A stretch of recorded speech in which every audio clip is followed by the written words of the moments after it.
Hey, it's Justin Harvey. Thanks for tuning in to the Anesthesia Success Podcast, where we take a close look at important topics pertaining to business, practice management, personal finance, and careers for anesthesiologists and pain management physicians. On this show, I work hard to take your critical questions straight to the experts. Thanks for listening.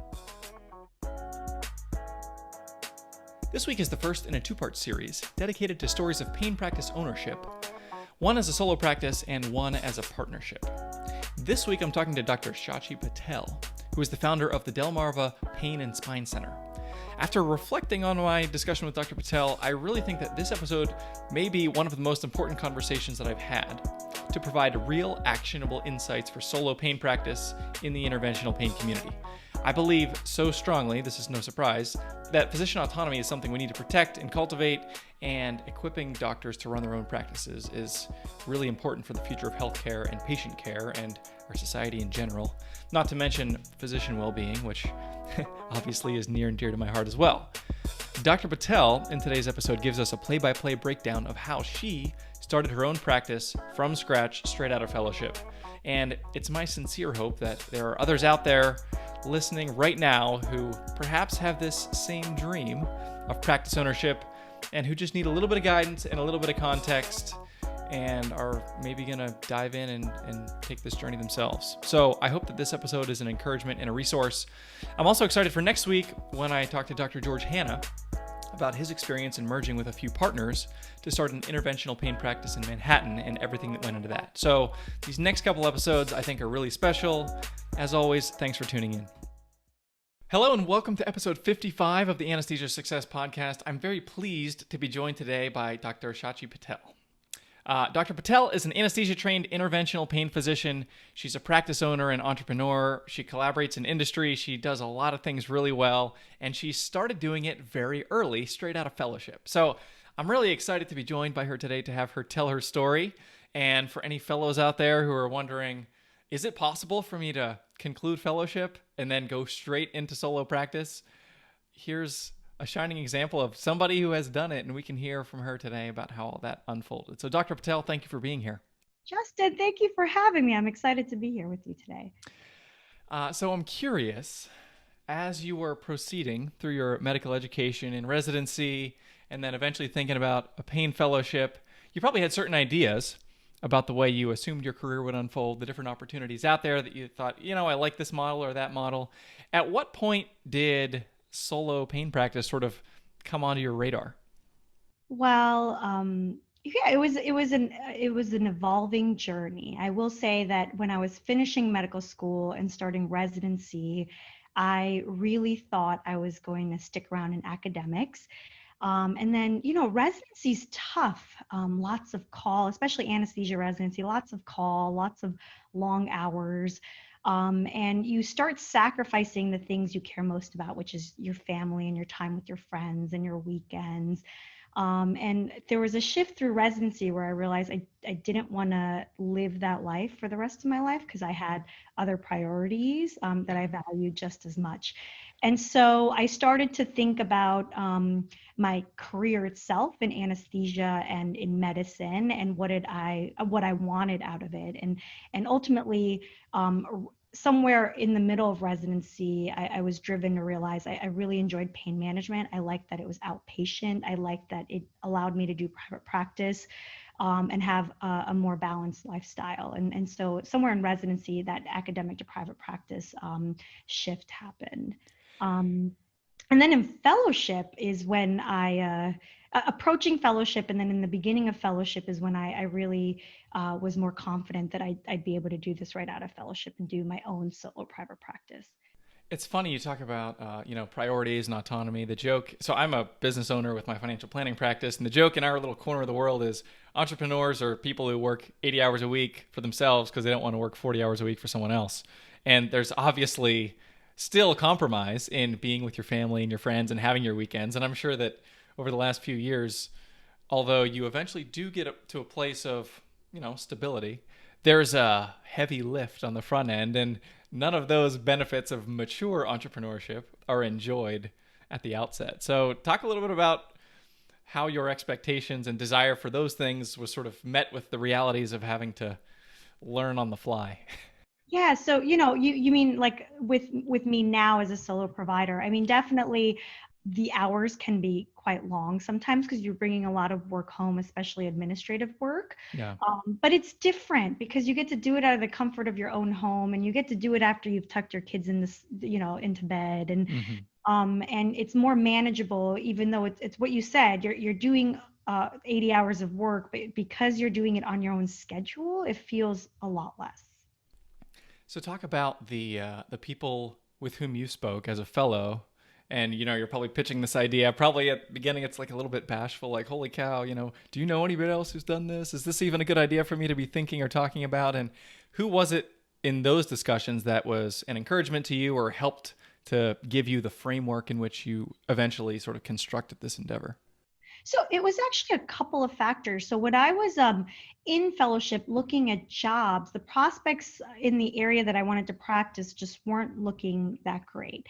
And at the same time, I was keeping engaged with my friends from residency who are older, 2, 3, 4 years out, and seeing what their work experience post fellowship was like. And I have to say, many were just not happy with the first job that they took. Many switched to a second job, some to a third job, Hmm. and then life got complex because at that point, because as physicians we've delayed having our families and our homes and all that stuff. They have the extra burden or stress or factors of thinking about children or their mortgage. Right. And so it led them to kind of pursue jobs that they kind of felt like they were stuck in. And so knowing those two things, I realized in fellowship that what I really wanted was just the freedom to practice medicine the way I want, just what Hmm. I want to do, how I want Hmm. to do it. Um, and at that point, I was already living on a resident salary. I was fortunate enough to have a husband who is not medicine, so he had a stable career, benefits, and I didn't have much debt. So I didn't have to give up a whole lot because at that time I also didn't have children. So it was easy to kind of dive in and say, if there's a time to take this risk, it would be now. And then all the right people fell into place. So I was at Cornell for fellowship, and prior to me, there's a graduate from Cornell. His name is Dr. Corey Hunter. He's lovely, amazing. But he had come and spoke to us when I was a fellow about his journey, and then he did it. He opened his own solo private practice in Manhattan, and he's successful. And so I reached out to him, and I had great fellowship directors, associate fellowship directors who were very helpful and encouraging.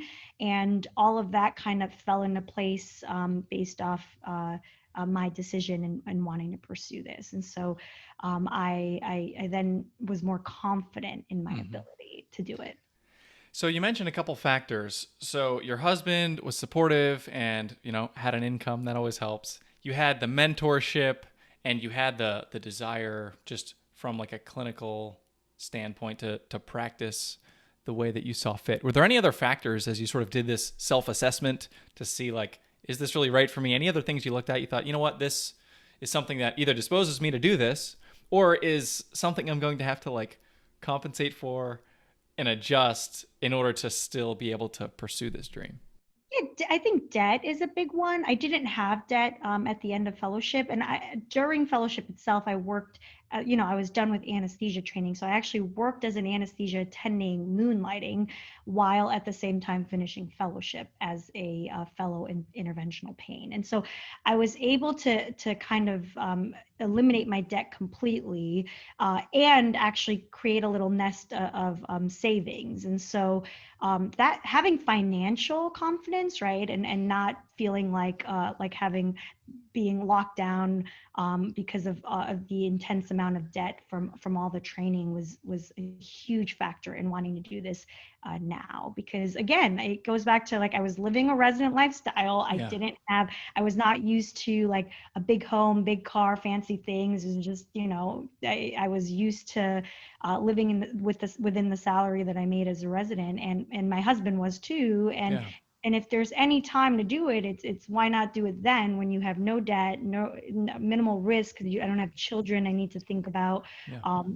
at the time. And so that's what really prompted the leap. Because 2 years later, my situation would have been different. I'm not getting any younger, so I knew I wanted to have kids, right? Yeah.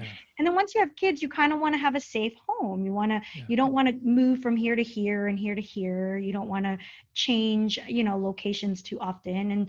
And you want something that's stable. And Hmm. so having all of those factors kind of in place for me towards the end of fellowship really enabled me to feel confident that I was making. It was a challenging decision and undetermined decision, but it was the right or good decision financially speaking at the time. Yeah. And it sounds like based on the conversations you had with some of your peers that you described that were 2, 3, 4 years out, like they probably didn't have that same flexibility just because of, the personal and financial decisions that they made. And they found themselves having to say, well, I got 2 kids, I got the mortgage, maybe I have car payments, and I can't do the thing that might give me a little more clinical freedom and personal autonomy. I have to basically pay the bills and obviously try to do that in as agreeable of a job as they can find, but certainly having less flexibility. Exactly. I have a co-fellow who's kind of venturing out and wanting to pursue solo private practice now. But he's a perfect example. When I had discussions with him, it was these exact factors. At the time when he was starting to think about it, I said, if you have debt, just stick around with your job one more year and pay off that debt. Yeah. And in that time, I'm like, he's a male, but I'm like, just have the kids that you want to have this Yeah. way.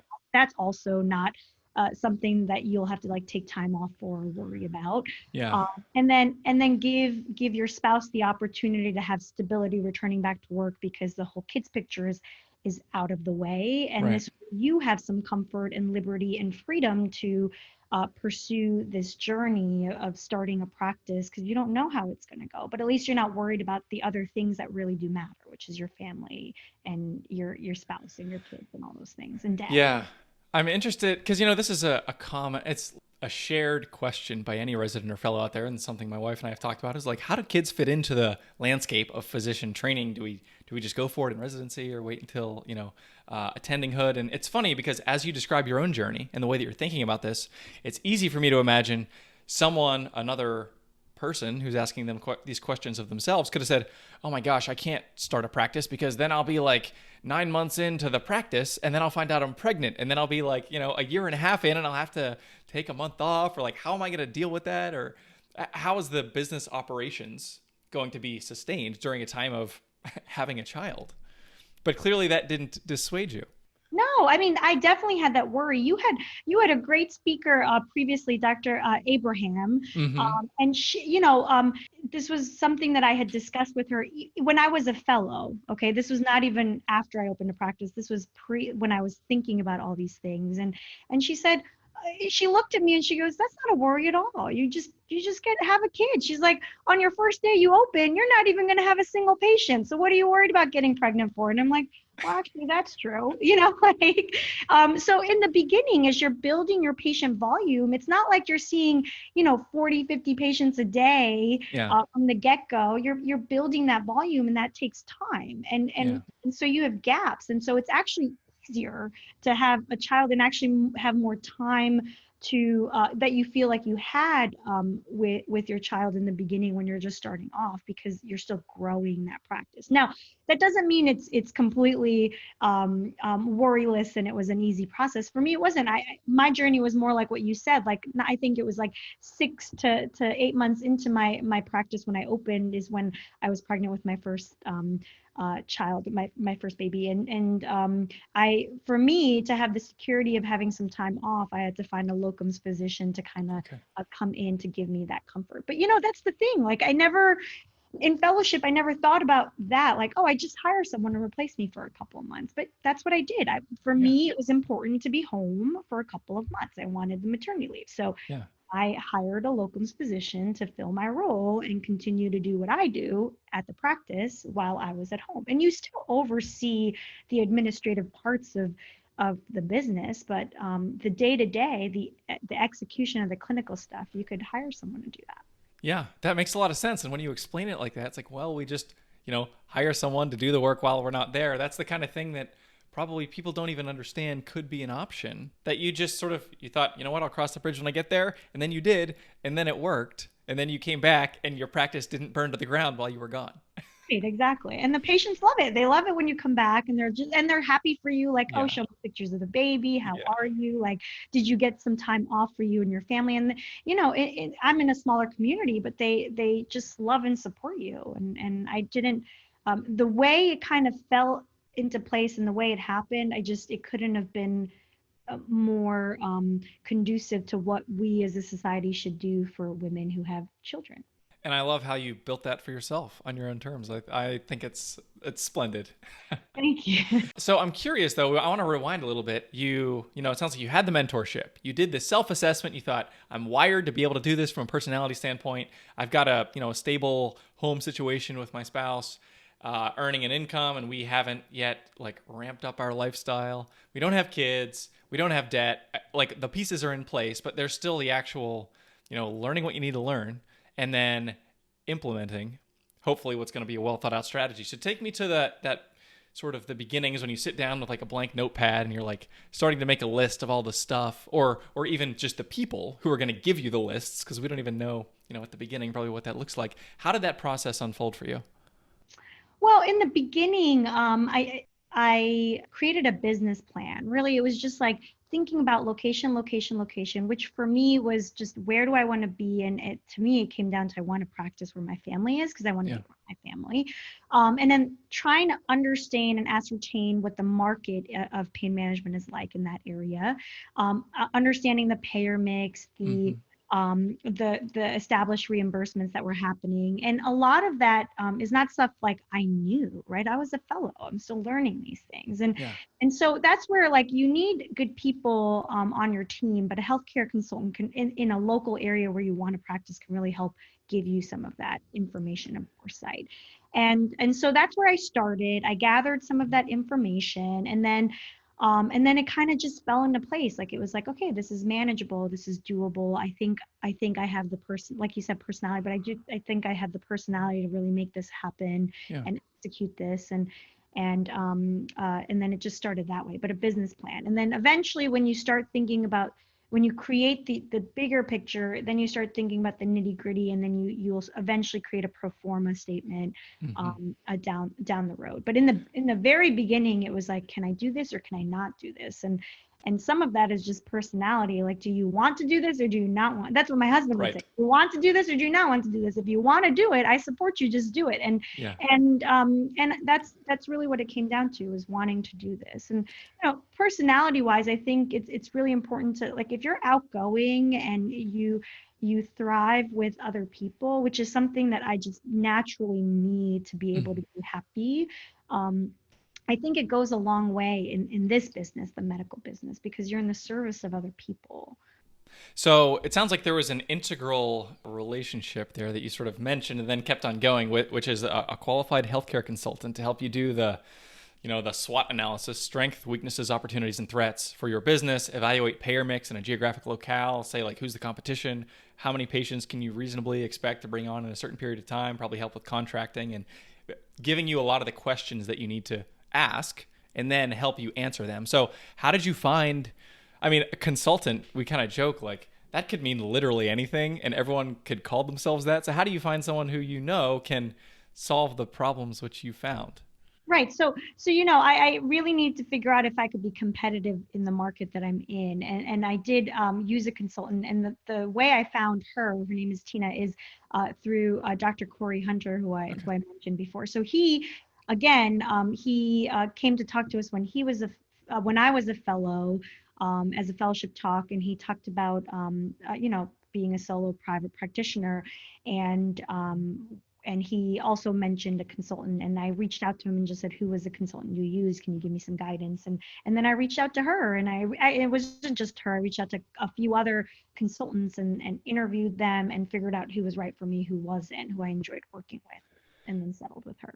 Awesome. Yeah. So I spoke with Tina the other day, and I'm hoping to have her potentially on a future podcast episode. We're going to put her information in the show notes for anybody who's interested. So anesthesiasuccess.com/55. You're going to find all the notes from our discussion with Dr. Patel, including we'll put Tina's information there.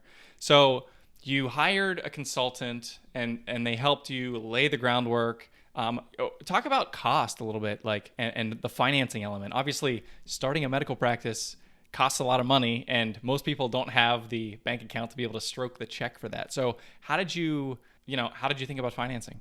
Yeah, so that's a really good question. It's not as complicated as people think it is. A consultant will definitely help you, but really you just need funding, and you got to go to a bank and talk to them about like a practice startup costs and getting a loan. And it's like shopping around. You're basically shopping around with different lenders to see who would give you the amount that you need at the lowest interest costs for you.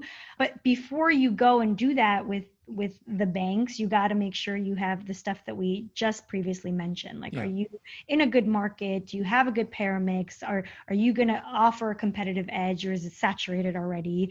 Hmm. But interestingly enough, if you pick a good location, the banks already have like lending divisions that are focused specifically on helping with like medical practices, and so they will put you in touch with someone that's done this already prior. Like, I'm not the first person to open a medical practice, and they kind of you take it from there and you apply.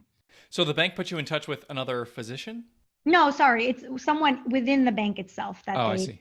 that has done something like this, like who's given out a loan for a medical practice to Got kind it. of. So you mentioned that moment of sort of realization when you're like, "Holy cow!" Like the bank is ready to wire, $250,000 or however much it is, like into my checking account because they think that this is going to work. So tell me about sort of that how that experience unfolded. It's just so joyful. It's when you're thinking about this whole process, and the uncertainty, it can be overwhelming. And then when you collect all this information, you're kind of drowned in just, oh, can I still do it? I don't know. It Hmm. seems like the paramix is good. It seems like the market is good. It's not too saturated. I think I can make it there. And all of these are subjective opinions that you're kind of coming up with. But when you Sure. put it on paper and you submit it to the bank, and the bank's like, oh, yeah, we think this is a great idea, and we do think you have a market, and we do think you'll be competitive in this market, and here's your bank loan to start this business, you're like, oh, wow, like someone who knows a lot more about finances than I do thinks that this is definitely successful. So why should I question it, right? And Yeah. so it really just changes the trajectory of how you go about thinking this will go, because someone else now, someone being the bank, thinks it's going to bode well. And so Yeah. you're more confident that if someone's willing to give you money, that they're also making sure that you're not making a bad decision or a poor decision. Right. So Because if you don't make it, then the bank loses too. So they have a vested interest in your success. exactly. And then if they're confident in giving it to you, and the other part is if multiple banks want to give you money, that's even Yeah. more reassuring that you're like, oh, okay, maybe I am onto something, Yeah. and that uncertainty turns into confidence, which I think was very pivotal for me when I was going through this during Yeah. fellowship. Absolutely. So you did the business plan, you've done the pro forma, you've talked to Tina, she's given you all your to-do list. Now you've got a bunch of money in a business checking account, and you're ready to go start spending some of it in order to get the infrastructure that you need. So talk us through that process. Yeah, so you have to. There's a couple of things you got to do. You got to go through credentialing, which I think again it comes back to like having a good consultant. They will start working on all that paperwork because it's an over a burdening amount of paperwork that and your time is not worth doing all of that. There's people who are better at doing all of that. Right. And so a consultant can kind of help navigate that, or even your biller, if you've used a biller or have picked a biller, can help kind of navigate that or do that for you. And then you got to get ready to have all the people that you need in your team, which is typically attorneys. Like, you need a corporate attorney to kind of establish the business, and Yeah. you need some insight from an employment attorney and a healthcare attorney. You'll need to pick that biller that I mentioned. Having a management consultant is helpful. Having an accountant or a CPA is very helpful. Yeah. And then just keeping open communication with the banker for the financing. But they do other lines of service too, like making sure like the credit card stuff is figured out. And there's just so many little tidbits, but that really the bank helps you figure out, put into place for day-to-day practice. And so all of those individuals you need Yeah. to kind of really start establishing yourself. And what's fascinating is if you go into this thinking, oh, I'm a physician and I could do it all myself, that is not the right mentality. Like we Yeah. know this much of what we need to know. But Right. if you have the drive, but you have the right people who are advising you, it actually leads to more success. Yeah, absolutely. And I love the idea of building a team. I'm a big believer in that. I have my own team and my clients have their teams, but I'm curious, you needed a team of experts, many of whom you didn't even probably know that you needed a person in that slot, let alone know any people who could potentially fill that slot. So how did you go about sort of constructing your team? Well, when you want to start first establish the business, you need a corporate attorney. And the way, I got very fortunate. I use a larger a law group, and within that group, there's also like an employment attorney and a Hmm. healthcare attorney. And so when questions come up, they don't say, "Oh, let me answer this." They'll say, "Oh, you need to talk to Joe down the hall here," and Yeah. he'll help you figure this out. And then you realize when you're filling out one form to do one thing, like the 10 other things you need to figure out. And then but luckily, the one person can kind of introduce you along the way. Yeah. But that kind of fell into place for me because, again, I used a larger law group that had different types of attorneys within the practice. How did you learn how to strike a balance between delegation to experts and doing things yourself that you maybe were things that you could have done? I still struggle with that. I feel like I want to double check everybody's work all the time. Yeah. But it's just you have to. They advise you, and then you realize like, oh, I don't know how to do this, and then they kind of instruct you, or they'll help you figure things out, and then you can oversee it. So when you oversee it and you're paying for it, you're like, okay, they're doing their part and they're doing it right. With time, it definitely gets easier. In the beginning, it wasn't easy at all. And with time, I'm learning to just, there's certain things you just delegate off, and because you can't do everything. There's just not enough time in the day for one Yep. person to do everything. And you get a sense of who you can trust and who you don't trust. And that's innate. That's your Yeah. intuition. And so I think if you set up the right team, you'll get introduced to the right people, Yeah. and it comes down to not so much wanting to do it all yourself, but like, is this worth paying for? Right. And if the answer to that is yes, then you know that the service that they're going to provide is definitely one that you need, that you're going to write that check for. Yeah. Absolutely. Okay. So we've gotten the loan, we've got the plan, we've got the team, we've still got a lot of money in the checking account, and you've got to find space. You've got to start like getting the actual logistics in place. So take me through that process, the real estate and finding the office and getting outfitted. Oh, I think it's so important to have a good realtor on your team. So I again, I I met with several. I started with one that I thought was going to lead to success, and then pretty quickly going through different locations and just getting to know his personality, I realized it's not going to work out. So I said, I'm sorry, this is not going to work out. Thank you for your time. And then I found somebody else, and that person is the best realtor I ever had. They understood my goals. They understood where I was. Like they understood that I was doing something very unique and Mm-hmm. uncharted. Like I was finishing fellowship, starting a practice, and this was a huge deal for me because Right. it's a business venture that not many people do. Right. He's been in the community in which I practice for a long, long time. He had a lot of connections, like he knew people from being in the community for a lot of time, and was able to meet the needs I needed for my lease without sacrificing. Like he understood what I wanted and was able to deliver that. And that included working with my landlord to get me like tenant improvement and things like that. And he took the time to understand what kind of space I would need. And sometimes this is just simple as that. It's not, there are realtors who will show you and say, well, this space is available and let's meet at this address on this time. This space is available. And he was very unique in that he's like, well, what kind of space do you need? Explain pain management to me. What do you envision like space requirements looking like? And then he went from that to showing me real estate that made sense for my needs. And it was just a very fruitful, successful process. And I'm very happy where I am. And the only thing I would change is if I had way more money, I built the space myself, so I wouldn't have to rent it. But those weren't the circumstances I was given. And so I'm very happy with where I am and where my office is and how it all turned out.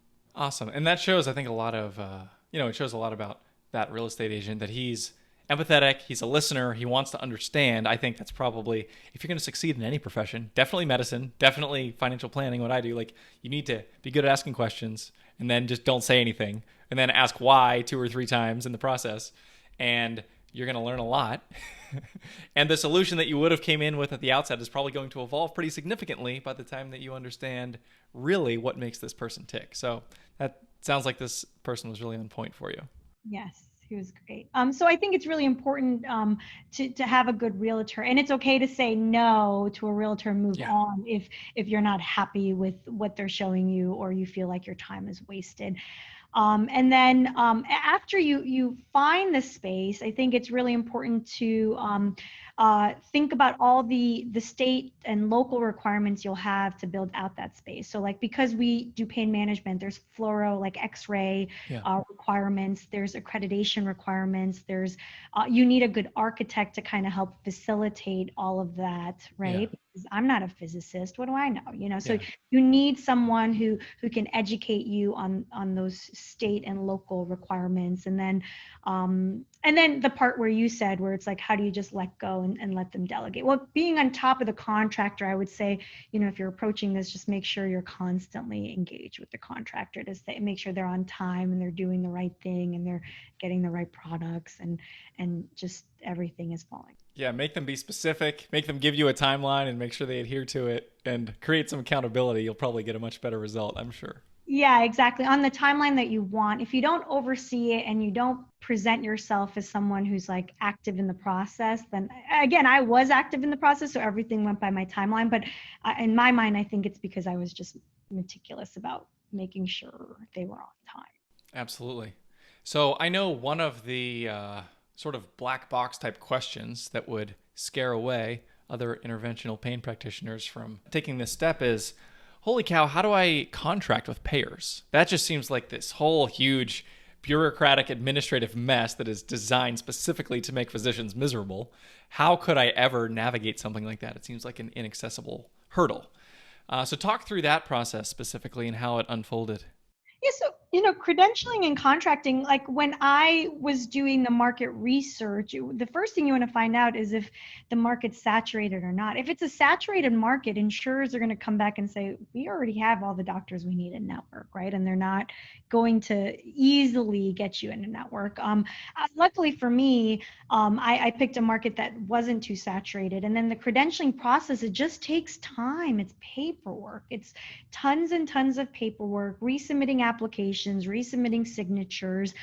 So for me, I was fortunate that the healthcare consultant kind of took care of a lot of that paperwork, and then saw through it the way I mentioned with the contractor, just staying in touch with the insurance companies to see the status of the application, if it's being processed, what the next step is, if they're missing something, and kind of reconnecting and getting those documents off.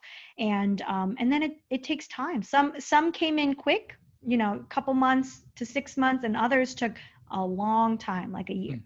Yeah. Wow. And I have no control over that process, but you have to be okay with that. You can't control everything. So you have to just, you kind of just have to let it play out the way you need. And it's okay. When you're seeing patients, patients have in-network benefits and out-of-network benefits. If they have cost prohibitive out-of-network benefits, if I was not in network with their insurance company, you just have to disclose that to them and let them understand that. And some people will still choose to see you because they want you specifically. And others will say, no, no, no, I need to find someone who's in network. And that's okay. Yeah. And I think that was, as we had our previous conversation, this was a revelation for me where I thought, you know what, that makes a lot of sense is when you first start, once you get your space outfitted and the architects are done and you've got all the stuff in order to practice that you need, people come in and you're just going to bill them out of network under their existing insurance. And the payer credentialing doesn't necessarily need to hold anything up. You just start practicing, and as long as you're disclosing the cost to the patients, there's no reason that shouldn't work while you're waiting for all the 3, 6, 12 months for the paperwork to go through. Right, exactly. And as long as, the thing is, patients love honesty. Like they Yeah. love people that provide full disclosure. So if you have someone on your team who's just looking at a patient's benefits before they even come in, like when they're calling to make that appointment, and you disclose to them the current situation, if I'm out of network, and they don't have out of network benefits or something, like just tell them, and they'll appreciate that. And what's funny is, I still remember this one distinct case of a woman who we had this discussion with, and she chose to go somewhere else. And then when I was finally in network, she came to me. Yeah. Just kind of worked itself out. So, and I could say that now because it's been 3 years later, but when it happened then, of course it hurts. You're like, oh, I wish I was in network so I could see this patient, right? Yeah. But it just kind of works out. Like life is just continuous, and patients will come back. Yeah, if you're a good provider, they'll come. Talk a little bit about how you're thinking about sort of constructing clinical workflows and how that interacts with staff. And how did you decide, like, something as simple as like how many exam rooms do we have, what cabinets go where with what things, to make sure that everything is efficient, and then who do we need to hire to help? Maybe there's somebody at the front desk or a medical assistant and others. How did you just do the very nuts and bolts, like building workflows and then having people hiring people to participate in them? Well, it kind of just, I'll tell you, the real estate or the lease or the location you pick kind of navigates all of that. So you only have a certain amount of square footage once you decide, like, this is the lease that works for me. This is what's affordable with my loan. This is where I'm going to be, right? And then you only have a certain amount of square footage. So you work with your architect to kind of say what's the best way to divvy up these spaces. So everyone needs a waiting room, everyone needs a reception area, everyone needs an office area where, like, physician or other providers can work. I needed a procedure room, and I needed clinic space. So the architect then can kind of structurally look at the space and say, you're allowed to build a procedure room here and like clinic rooms here, and you need this area for like an ADA compatible bathroom and this one for an employee. All of that kind of just falls into place, and they give you a good idea of how to use your space and best utilize it with different markups, but they'll be able to kind of show you that. So it really depends on the real estate you got. So meaning, like, if I'm practicing in Manhattan, the footprint of my office, the square footage, would be so much different than where I am in Delaware, right? Sure. So all of that has to be taken into account. But I did start with 3. As far as staff goes, I started with 3 staff. Really, the goal with the 3 staff was one person who was designated front office, doing like phone stuff, insurance stuff, prior authorization stuff, and then a back office staff that was primarily a medical assistant who did clinic work, and then a float person who kind of jumped to one or the other depending on what I needed. And it gave me the safety that if one person was sick or called out, at least I had the minimum of 2 that I needed. And then it grew from there. Got it. So talk about how you raised the profile of your shiny new practice whenever you unlock the door for the first time at 9 a.m. on a Monday, the first day that you're doing what you're doing, and obviously there's no one there to meet you. So you're now a marketer. You're a business development person, what we would call in the finance world. You need to make people know that you're there and make doctors know that you're there and start to build patient volume. So talk about that process. You have to be outgoing and be able to talk to anybody and everybody. When I first opened, you're right. Like, it's not like I had a million patients. So when you first open, you have to present yourself to the community, go out to the providers and say, hey, here's who I am, and this is where my practice is, and this is what I do. And part of that is providing some marketing material, but a large part of that is just introducing yourself. And I can't tell you, like, in the beginning when I started to do this, it's easy for me because I'm relatively incredibly outgoing, but a majority of the offices loved it. They loved that. They're like, oh, so you're the physician? And I'm like, yeah. And like, and you're marketing for yourself? Like, yeah, that's exactly what I'm doing, and because you're a physician, they'll actually let you in the back and introduce you to the other providers in that office, and then they get to meet you face to face, and Yeah. get to know who you are, and they'll take your paperwork or your marketing material, and you hope that will lead to referrals, and some did and some didn't. But I will tell you, it was the of that phase of this practice. It was very well received, and now on the other side, like in my own practice, when I look at the people who come to market, I realize there's only one other doctor I know in this community who self-markets, and he and I are good friends now, but not many people do that. So it's a very unique position you put yourself in, because you're saying, hey, here I am, look at me, I'd love to help you help your patients, and I think it's well received. Now I'm several years in, and the patients refer their own patients. It's just I don't have to do that as much anymore. Yeah.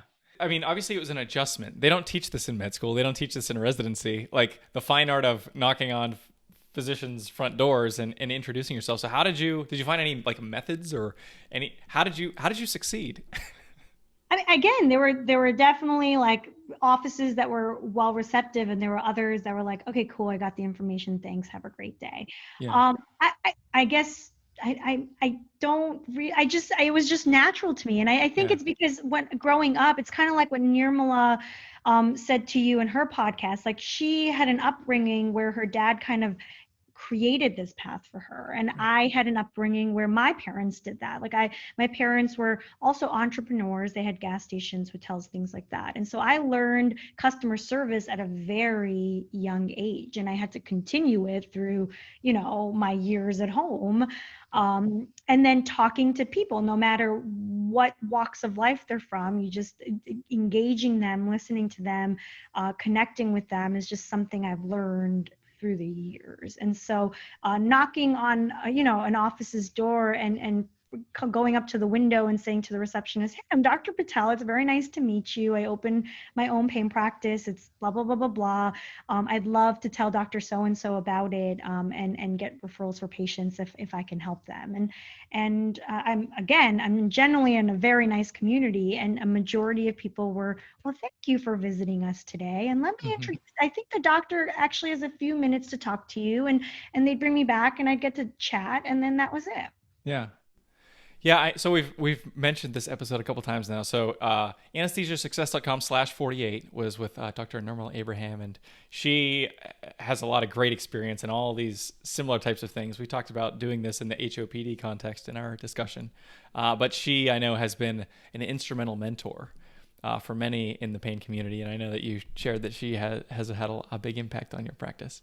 I want to sort of start to bring it home now. I know that in the last year or two, in addition to obviously your clinical practice, you've done some industry collaboration that has sort of just popped up, I think, as you're in the midst of doing what you're doing at the beginning, knocking on doors, and then starting to treat more and more patients who are then referring you to all their friends. Talk a little bit about the genesis of that and what it's like with regards to your experience in industry collaboration. Dr. Jessica Jameson actually said this, where, I was at NANS this year, and she had made this comment where she was at the podium, and she said, I open my own practice, I have all these bills to pay, I'm still trying to grow the practice, and here's the industry who's gonna pay me to talk to me about this or that or whatever, right? And it's just like, why I have kids at home, and I got a mortgage to pay, so why not engage them? And I think that's like a huge factor. I think in the beginning, it's easy to collaborate with industry because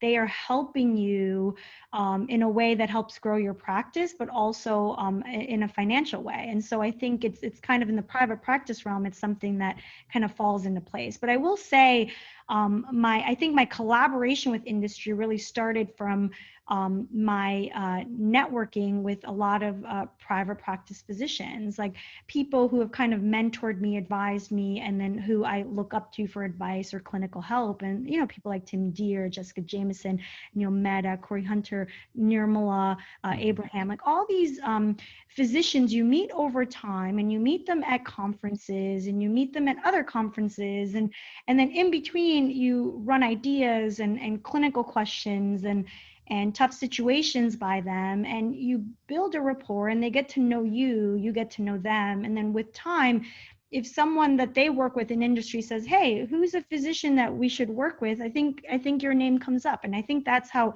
all of this kind of comes into play, meaning I didn't specifically seek my collaboration with industry. It found me, but I think it found me just by the natural progression of what it means to be an entrepreneur, a private practice physician, and like a business person who networks. Yeah.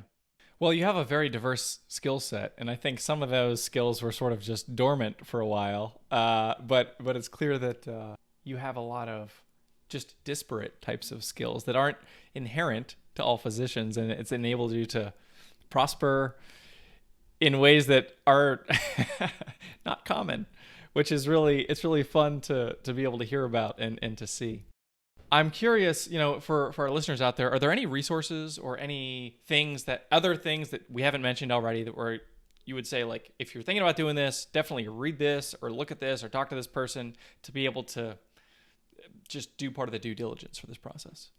Well, in fellowship, I definitely read a book called Essentials of Practice Management. And it was great because it really explained budgeting, the revenue cycle, capital investment, how you monitor the financial performance of your practice. So reading that was really a good foundation of like where I was going from the business aspect of this practice. And so I highly recommend that book. And then since then, I found that like the biggest source of information is your networking or your relationship or your collaboration with other practitioners like yourself, so private practice practitioners. And that happens in many forms, but I think the biggest thing is like go to meetings and present yourself and let people know you're who you are and you're interested. And with time, you develop a network of like-minded physicians who could help you through things. So like COVID-19, no one really saw that coming, right? Yeah. And like, how do you as a business or an entity survive this wave of changes in your business? And I think that the biggest asset to me in my practice was just my ability to reach out to all of these people that I've mentioned to you in this podcast and many, many more who said, hey, this is what I'm doing, or this is what I thought about, or this is, this apply for this, or, this, that, and the other. And kind of the phases of going through this pandemic, it made it more, it didn't make it a me problem. It kind of made it a widespread problem that other businesses were also suffering, and it allowed me to collaborate to find solutions. So I think having a network of people that you just meet over time and you stay in touch with is really important. And then a consultant is always, always, always helpful because they have done this more than you have. And so Sure. they have answers to questions that you're thinking that they're just like, oh, this is what you do for this. And so I think a consultant like Tina is great to have along your side. Yeah, not only the answers to the questions, but the questions themselves, which can be more important in many cases. Exactly, right, exactly. Cool. So I want to wrap it up here, and thank you again for your time, Dr. Patel. In just closing with a story of a reflection of yours. This is I love what you've built, and I love hearing the story and the entrepreneurship and the the clinical side of things and the marketing and the finance and business, and it merges all together, and you have either picked up skills that you didn't have, or you've learned to just delegate to experts, and you've been able to get a pain practice off the ground in a pretty short amount of time. That's just a very impressive story. So as you think about what you've accomplished, the patients that you've helped, tell me just a short story or reflection on what is it like looking back, seeing, thinking about the bright-eyed, bushy-tailed fellow a few years ago who had this dream, and now looking back and seeing that you have achieved practice stability and you are living a life that is on your terms. A story that sort of just brings all that home. Well, that's a tough question. I have to say I have multiple stories of patient interactions that make me think this is worth it. But I'll tell you that the journey with entrepreneurship and having your own business is just there's this graph that's around and it's online where it's like just waves of like you feel ecstatic and then you're like, why did I do this? And then you're like, okay, I think I can do this, or oh, I definitely can do this, or wait, why did I do this again? And it's just waves of ups and downs. And I feel like that's very true. Like that graph or that pictorial is very realistic to what it's like to run your own business. And I feel like what grounds me to wanting to do this and continue to do this is just this little bits of patient stories. So I have patients who I've and I didn't even know that I largely impacted them until they send like a gift basket, or especially to me, the card, when they send a handwritten note. And I've kept every card that I've received since the first day of opening. And any time where I feel overwhelmed or I'm just like, what did I get myself into? Like, am I making the right decision here? I sit down and I look at either the memorabilia I've been sent or like especially the cards, and the stories and the thank yous and how I, as one person, was able to impact their life in such a positive way. And it makes me it makes me want to do this and continue this. And so whenever I'm having those phases, I kind of take those out and I read through them and I'm like, okay, we're okay. I'm doing the right thing. This is totally worth it. The journey is hard. And you just got to keep pushing. Awesome. Well, thank you for sharing that story, and thank you for joining us today on the Anesthesia Success Podcast. Thank you. Thank you for having me. I wish you guys all the best. Thanks. If you liked what you heard this week, head on over to anesthesiasuccess.com, where you can find more content and free resources to help you build a successful career in anesthesiology and pain management. If you wanted to leave a review in iTunes, I would also really appreciate it. Thanks for using some of your valuable time to join me today on the Anesthesia Success Podcast.